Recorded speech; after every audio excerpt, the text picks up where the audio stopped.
महाभारत के युद्ध में जब अर्जुन पुत्र अभिमन्यु की मृत्यु, तब भगवान श्री कृष्ण युद्ध भूमि में यह सब होते हुए देख रहे थे, लेकिन फिर भी उन्होंने अभिमन्यु के प्राणों की रक्षा नहीं की।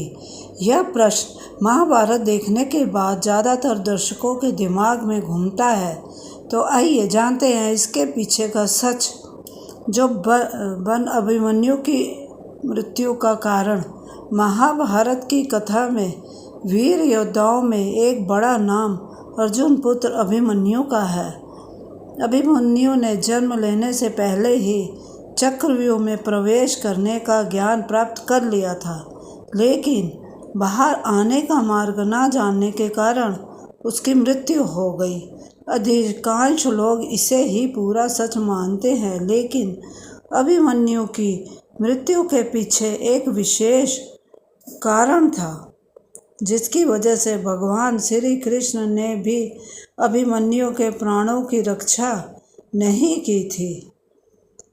महाभारत को वैसे तो धर्म युद्ध कहा जाता है और धर्म की रक्षा के लिए भगवान विष्णु हर युग में अवतार लेते हैं एवं उनकी सहायता के लिए दूसरे देवतागण भी विभिन्न स्थानों पर जन्म लेते हैं। द्वापर युग में जब भगवान विष्णु ने भगवान श्री कृष्ण का अवतार लिया था, तब ब्रह्मा जी के आदेश से देवताओं ने भी विभिन्न जगह जन्म लिया ताकि धर्म स्थापना में वह भगवान श्री कृष्ण के सहायक बन सके।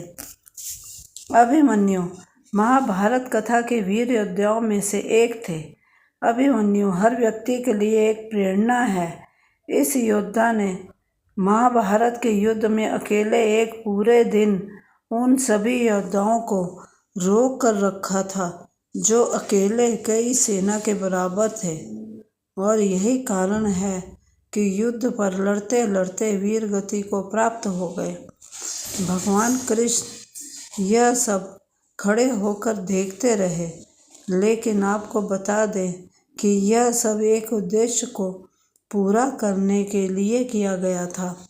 जब धर्म की रक्षा के लिए देवताओं ने धरती पर अवतार लिया, तब अभिमन्यु के रूप में चंद्रमा के पुत्र वर्चा ने जन्म लिया था।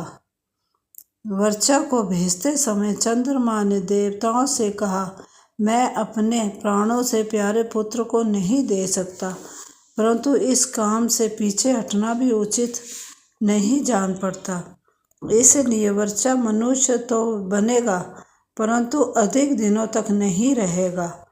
भगवान इंद्र के अंश नरावतार होगा, जो भगवान श्री कृष्ण से मित्रता करेगा, अर्थात अर्जुन मेरा पुत्र अर्जुन का ही पुत्र होगा। चंद्रमा माँ ने अपने पुत्र वर्चा के लिए देवताओं के सामने यह भी शर्त रखी कि भगवान कृष्ण के सामने ही मेरा पुत्र चक्रव्यूह का भेदन करेगा और घमासान युद्ध करते हुए बड़े बड़े महारथियों को भी चकित कर देगा। परंतु दिन भर युद्ध करने के पश्चात सायंकाल तक उसकी मृत्यु होगी और वह वापस मेरे पास आ जाएगा। यही कारण है कि वीर अभिमन्यु महाभारत युद्ध करते करते वीर गति को प्राप्त हो गए और श्री कृष्ण चाह कर भी कुछ नहीं कर पाए। चंद्रमा के इस शर्त के आगे सभी देवता विवश हो गए और फिर चंद्रमा के पुत्र वर्चा ने महारथी अभिमन्यु के रूप में जन्म लिया और फिर वो महाभारत के चक्रव्यूह में अपना पराक्रम दिखाते हुए अल्पायु में वीर गति को प्राप्त हुए। इस कारण ही श्री कृष्ण ने अभिमन्यु को नहीं बचाया था।